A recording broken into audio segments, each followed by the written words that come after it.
এমন এমন বাক্য তিলাওয়াত করতেছে, মানে এমন বাক্য সে চয়ন করেছে যেগুলো কাফের অন্তরে বর্ষার চাইতেও বেশি বিদ্ধ হচ্ছে। তাকে বলতে দাও। এই হলো আব্দুল্লাহ বিন রাওয়াহা রাদিয়াল্লাহু আনহু, নবীর অত্যন্ত প্রিয় ভাজন সাহাবী। আব্দুল্লাহ বিন রাওয়াহা যদি শহীদ হয় তাহলে তোমরা তোমাদের মধ্য থেকে একজনকে আমির নিযুক্ত করে নিও। সাহাবীরা বুঝে ফেললেন এই সফরে আমরা তিনজনে শহীদ হতে যাচ্ছি, কারণ একটা সফরে কখনো তিনজন আমিরের প্রয়োজন হয় না, হয়।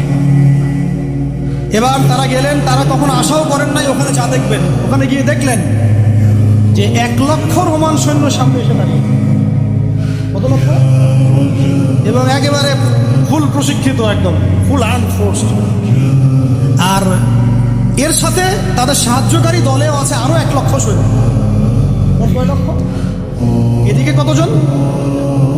যুদ্ধ হওয়া সম্ভব? আসলে কি সম্ভব? সম্ভব। যুদ্ধ কিন্তু সম্ভব না। আমরা তো আগে সংখ্যা গরিষ্ঠ হওয়ার কথা চিন্তা করি। কোন যুদ্ধে ইসলাম সংখ্যা গরিষ্ঠতা দিয়ে জিতে নাই। ইসলাম জিতেছে ইমানের বদৌলত, শুধু ইমানের বদৌলত। আমরা সংখ্যা দিয়ে কখনো বিজয় লাভ করতে পারি নাই। এখন এবার সাহাবীরা মাশওয়ারা করতেছেন রাত্রেবেলা, আমরা কি করবো? কালকে যুদ্ধ করবো, নাকি মদিনায় ফিরে যাব, নাকি রাসূলকে খবর পাঠাবো, নাকি কোনো বিকল্প ফোর্স নিয়ে আসার ব্যবস্থা করবো, কি করবো? তখন সাহাবী যে বললো, আব্দুল্লাহ বিন রাওয়াহা রাদিয়াল্লাহু আনহু দাঁড়ালেন। তরুণ সাহাবী, আপনাদেরকে বলতেছি, তরুণ সাহাবী দাঁড়িয়ে বলছেন যে, হে আমার ভাইয়েরা, আমরা এখানে কি জন্য এসেছি? হয় আমরা এই যুদ্ধ করব, শহীদ হব, না হলে আমরা গাছি হব। আর আপনারা যে বিষয়টাকে ভয় করছেন, আসলে কিন্তু আমরা সেটা পাওয়ার জন্যই এসেছি। তার নাম শাহাদাত। আপনারা যেটাকে ভয় করছেন যে আমরা এখানে গেলে মারা যাবো, ওটার জন্যই তো আমরা এত দূরে এসেছি। আমরা গাজী হই অথবা শহীদই হই, আমাদের জন্য আজর আল্লাহর কাছে। তো তার এই মানে এমন ইমান দীপ্ত ছিল ভাষণটা, আমি তো ওটা বলতে পারলাম, আরবিতে তিনি বলছেন। এতে মানে উৎফুল্ল হয়ে বা ইন্সপায়ার্ড হয়ে সাহাবীরা আর দ্বিতীয়বার ভাবলেন, ঠিক আছে এবার পরের দিন যুদ্ধ শুরু। এটা কি সম্ভব যুদ্ধ? প্রথমে যায়েদ ইবনে হারসা রাদিয়াল্লাহু আনহু পতাকা নিয়ে ঘোড়া ছুটায় আগায় যাচ্ছে, এবং একটা আঘাতও পিছন থেকে করার সাহস হচ্ছে না তাদের, সব আঘাত তারা সামনে থেকে করছে। এক পর্যায়ে যায়েদ রাদিয়াল্লাহু আনহু এই গায়ের মধ্যে তারা বর্ষা নিক্ষেপ করে। বর্ষা তো আগেকার বড় বড় বল্লম বর্ষা ছিল, কিন্তু একটা বর্ষা তার গায়ে যখন লাগে তিনি পড়ে যান, এবং এই অবস্থা আস্তে আস্তে তার শাহাদাত হয়। পতাকা পড়তে দেন নাই, পতাকা নিয়ে নিয়েছেন জাফর ইবনে আবি তালিব রাদিয়াল্লাহু আনহু হাতে, এবং জাফর রাদিয়াল্লাহু আনহু যুদ্ধ করতে থাকেন, এত বীর বিক্রমে যুদ্ধ করতে থাকেন যে এক পর্যায়ে তিনি তার নিজের কালো এবং লাল ডোরাকাটা ঘোড়া ছিল, সেই ঘোড়ার পা নিজেই কেটে ফেলেন, যে আমার যেন পালিয়ে যাওয়ার মন না, তারা যেন আমার ঘোড়া ইউজ করতে না। সাহাবীরা বলছেন তার শাহাদাতের পরে তার বডির মধ্যে আমরা এরকম 50টা থেকে 60টা আঘাতের দাগ দেখেছি।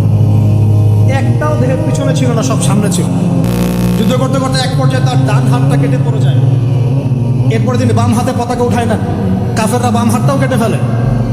এরপরে তিনি বুকের সাথে পতাকাটাকে এইভাবে জড়িয়ে রাখেন, বুকের সাথে পতাকাটাকে এইভাবে জড়িয়ে রাখেন, পতাকা পড়তে দেন নাই।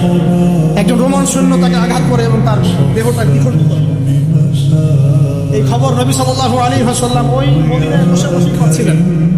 তিনি বললেন, এইমাত্র যায়েদ শহীদ হলো, এইমাত্র জাফর। একটু তিনি কান্নার ভাব চলে আসছে। একটু পরে নবীজি হেসে দিলেন। সাহাবীরা বলছেন, আপনি হাসছেন কেন? তিনি বলছেন যে জাফর এর ডান হাত প্রথমে কেটে গেছে, তারপর বাম হাত কেটে গেছে। আল্লাহ রাব্বুল আলামিন তাকে এই দুইটা কাটা হাতের বিনিময়ে জান্নাতে দুইটা বড় বড় পাঠান।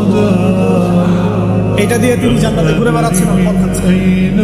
তার নাম হয়ে গেল জাফর আত-তাইয়ার, জাফর আত-তাইয়ার।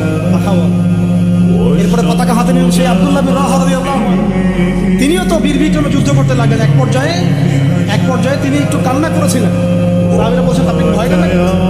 জি না, আমি ভয় কান্না করছি না, বরং কোরআনের একটা আয়াত আমার মাথায় আসছে বলে আমি কান্না করছি। সে আয়াতটা ছিল সূরা মারিয়ামের মধ্যে, ওয়া ইন মিনকুম ইল্লা ওয়ারিদুহা কানা আলা রাব্বিকা হাতমান মাকদিয়া। এটা হচ্ছে আপনার রবের একেবারে একটা চিরনির্ধারিত একটা বিষয়, আমাদের সবাইকে। আমরা বলছি ওয়া ইন মিনকুম ইল্লা ওয়ারিদুহা কানা আলা রাব্বিকা হাতমান মাকদিয়া, মানে তোমাদের সবাইকেই আবশ্যিকভাবে ম্যান্ডেটরি ভাবে এই জান্নাত জাহান্নাম অবস্থিত এই ব্যবস্থা করতেই হবে। এটা তোমার রবের একটা প্রাচীন একটা স্টেটমেন্ট, এটা তোমাকে করতেই হবে, সবাইকে করতে হবে। এই আয়াতটা মনে হয় আমার কান্না।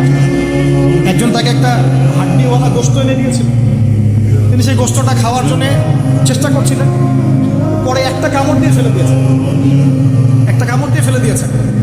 তারপরে তিনি ছুটলেন যুদ্ধ করার জন্য, এবং ওই সময় একটা কবিতা আবৃত্তি করেছে, হে আমার মন, হে আমার মন, তোমার নফস হয়তো চাচ্ছে, তুমি হয়তো চাচ্ছ এখান থেকে পালিয়ে যাওয়ার জন্য, জেনে রাখো সামনে তুমি যা দেখছো এর পিছনে আছে জানো।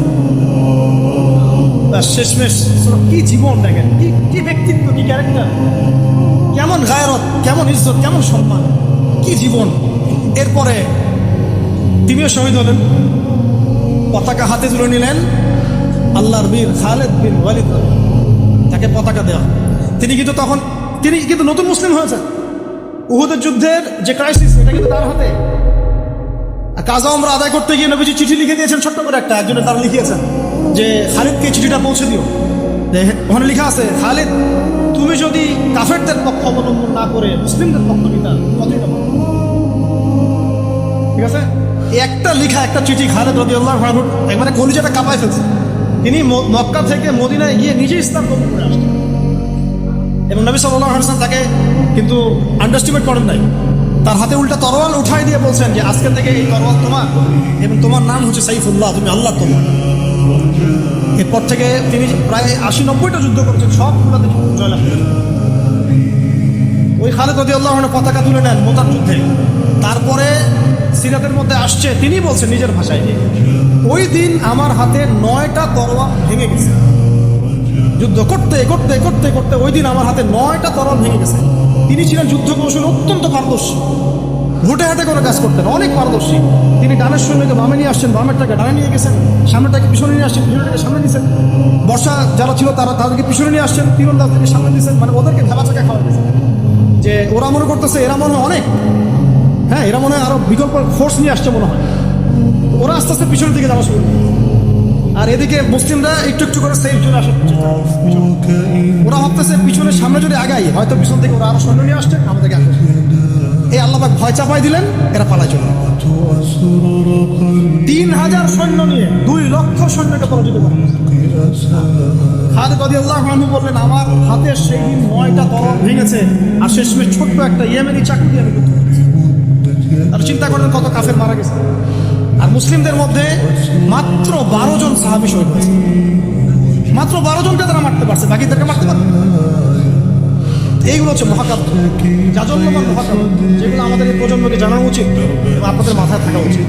প্রত্যেকটা সংগ্রাম, প্রত্যেকটা বিপ্লব, প্রত্যেকটা অভ্যুত্থানের পিছনে যেন থাকে আল্লাহর সন্তুষ্টি, আল্লাহর দিন কায়েমের চেষ্টা, আল্লাহর দিনের খেদমতের চেষ্টা এবং ইনসাফ প্রতিষ্ঠার চেষ্টা, এবং জালেমের বিরুদ্ধে আমাদের অবস্থান সবসময় শক্ত থাকতে চাই।